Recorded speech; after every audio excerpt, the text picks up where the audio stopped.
can use your goals to beat procrastination if you use them strategically. In this video, I will show you a very cool step-by-step process, and you can start use it right away. Hi, I'm Gwen and I am a chronic procrastinator. I also have a degree in applied neuroscience, which did not keep me from procrastinating my personal and business goals. So I went and started researching procrastination and how it prevents us from attaining our goals. When we moved to Germany in 2024, I found a notebook from 2017 where I had written the exact same goals I had set for 2024.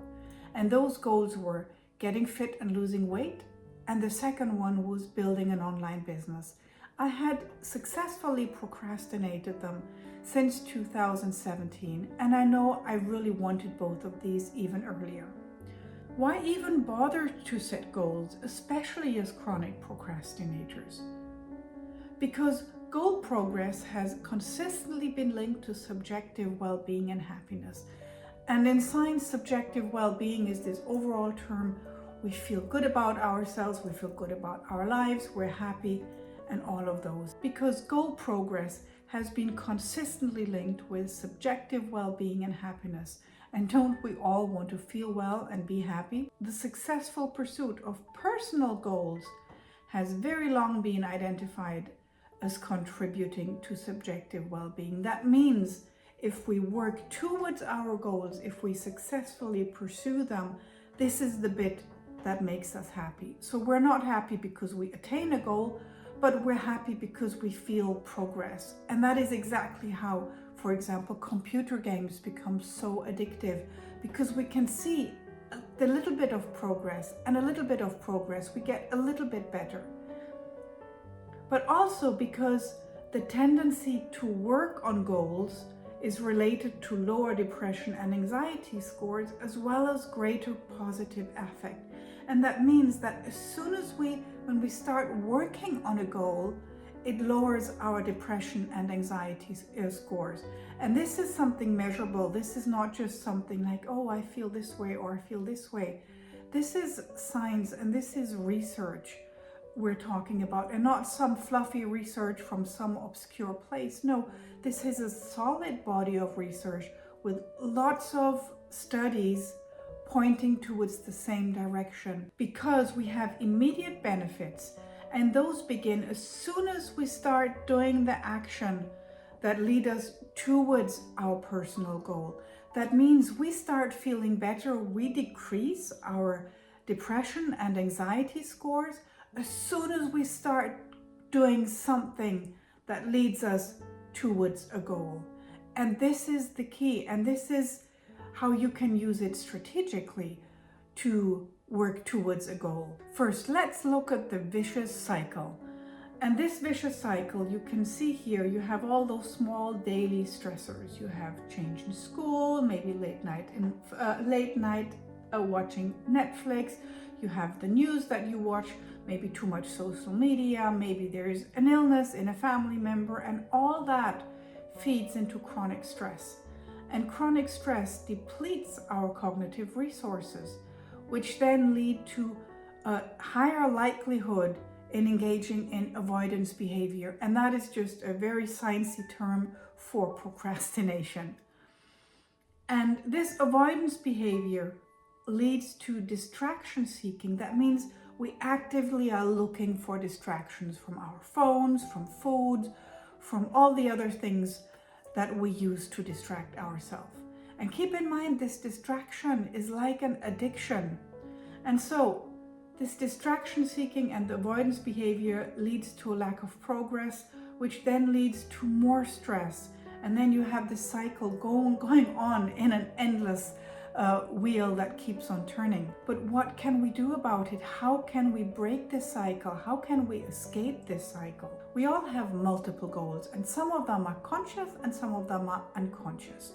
Now, conscious goals might be something like you want to build a business, you want to have a certain income, you want to lose weight, or you want to get married, or you want to have children, or you want to buy this car, or you want to move to another country, or go on a holiday. Those are conscious goals, goals where we sit down with our notebook and we write them down, hopefully. But there's no need really to write them down. We also have unconscious goals, and those might be we want to live up to certain values. We want to be kind, we want to be helpful, we want to be a good mom, a good dad, we want to have an active social life, we want to have good friends, we want to get on with our families. And we have both of those goals. We pursue our both conscious and unconscious goals to a very varying degree. So some of them we might procrastinate and others we don't. So if this is our today, and we have those different types of goals, like I said, the conscious, the unconscious, those that we deem more important than others. But for example, decluttering my garage is a goal I might have, but I really don't do very much of it. Building a website, learning a language, decreasing screen time.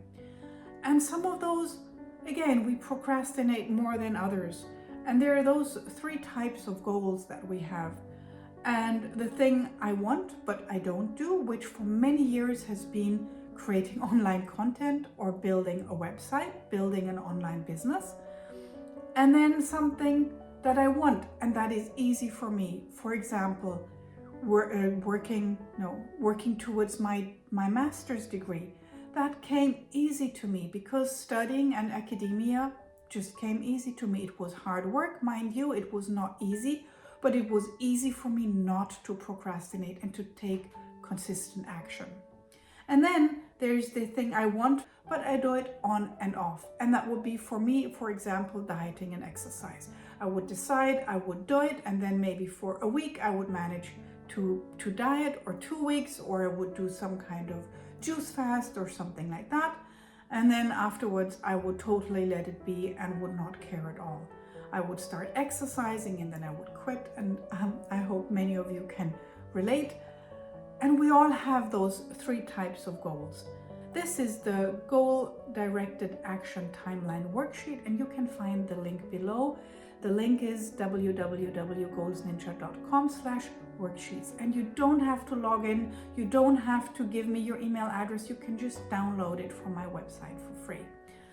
So let's go ahead. So the first thing you do is here you list all different types of goals that you have, and don't worry about it. Just take a few minutes, press pause in the video or do it after you watch the video, and just list the different goals that you have, and list many of them, and as many as you can. If you can, fill up all the lines. Yes, it's important to have a whole variety of goals for this system that I'm teaching you here to work. Okay, so here as an example, I wrote down a whole bunch of different things, like decluttering garage, build a website. I want to learn French. Since many years I want to improve my French. I want to read a research paper a day because I'm not anymore at King's College. We moved and I've started a business, and I want to keep up to date with research. I want to figure out Kajabi. This is where I have my website. I want to create more YouTube videos, and I really want to create a lot of YouTube videos to give you free resources that are science-based, that are easy to use, and that actually really do something for you. I want to decrease my screen time. I want to exercise more. So you get the whole thing. You might have noticed none of them are so-called SMART goals. And I don't think we really need SMART goals. And there's even some research that indicate that SMART goals are not always quite as helpful as many of the internet gurus would like you to believe. Anyway, so do this list now, and then either take a break and then come back, or watch the video to the end, download the sheet, and then go through the steps. And next, you just take a pen and draw lines how you're pursuing those goals. And now here is the cutoff line for today, and that is maybe the past. And then how are you planning it for the future?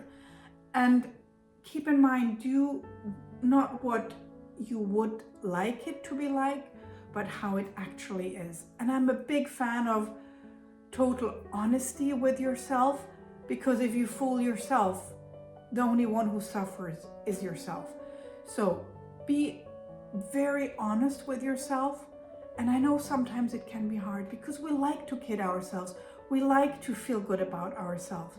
But if we take now this small moment of discomfort, of being that honest, it will help us going ahead. So decluttering my garage, that is the type of goal I always have, and I will think, oh, next weekend. Building my website, that has always been this kind of on-off thing where I put in a little bit of work and then I don't do it. I start something and then I switch and then I don't finish it. And actually I would probably put it here because lately I've been quite consistent with working on my website. And then reading a research paper a day. This is something I've also pushed into the future. And yes, I have days where I just skim them, but I haven't put in the time to in-depth read a research paper in quite a few months. And then figure out Kajabi. This is also a whole on and off thing. Creating more YouTube videos. I lately have been quite consistent and I'm very happy about that. And decrease screen time. Now we had the election yesterday, and from today on it'll be much easier to decrease screen time. Okay, next you take a pen, and hopefully a more pretty color than I used here, and then you write down not what you would like it to be, but how it actually is. So how have you in the past, here's today, and then in the past and the near future, how are you, how consistently are you taking action? So maybe figuring out Kajabi, I've had an on and off thing with that. So there are times when I put time into it and then I don't, and then I've realized they've changed a bunch of things and I need to relearn it. And this is the cycle why I probably never got very deep into it, but that's on me, not on them. They're just improving their software. And then I have, for example, my French on Duolingo. I've been very consistent over the past year. I have a streak of more than 400 days. So I can see here with my goal-directed action timeline, this is something that I've been doing regularly. So I've also started to create more YouTube videos. Now I don't have a line here exercising more for the past year. I went to the gym at least twice a week and I've done that very consistently. But how does that help me with procrastination? I think an easy breaking point for this vicious cycle is the lack of progress.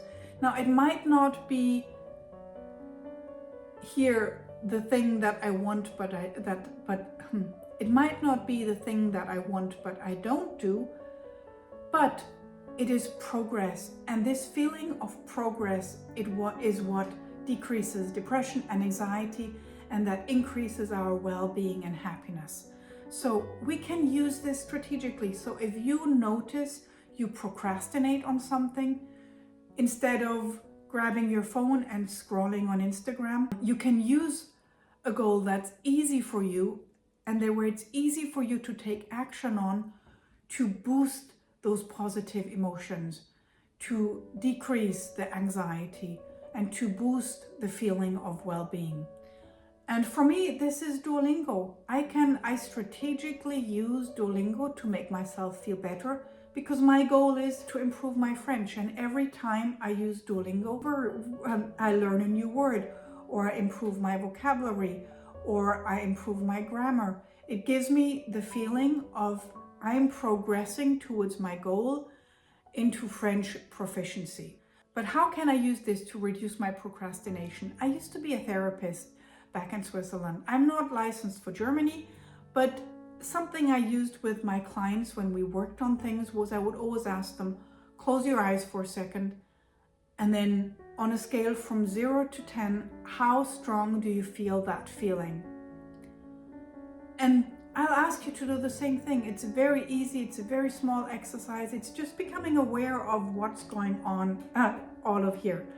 And then you set a timer to do those goal-directed actions. Obviously, if you do Duolingo, you don't need a timer, because you can just say, okay, I'll do 3 or 4 of those exercises.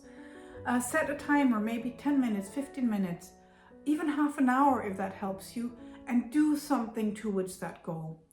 And then afterwards, you again do the whole thing again. You close your eyes for a second, and on a scale from 0 to 10, how do you feel differently now? And I formulated it on purpose, a bit of a leading question, because you want to kind of lead yourself into feeling better. And I believe very much into manipulating myself to make myself feel better in any way I can.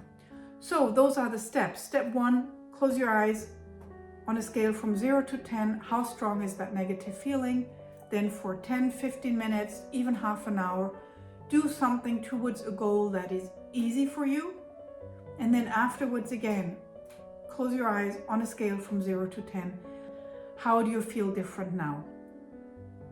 Give this a try. If you found this video helpful, please like this video and subscribe to my channel, and you will get more videos with worksheets and easy to use ways to break procrastination and to finally achieve your goals. I also have a free monthly Procrastinators Anonymous meeting because I have been procrastinating things for so long. I turned 50 last year and I realized I've had my life on hold for so long.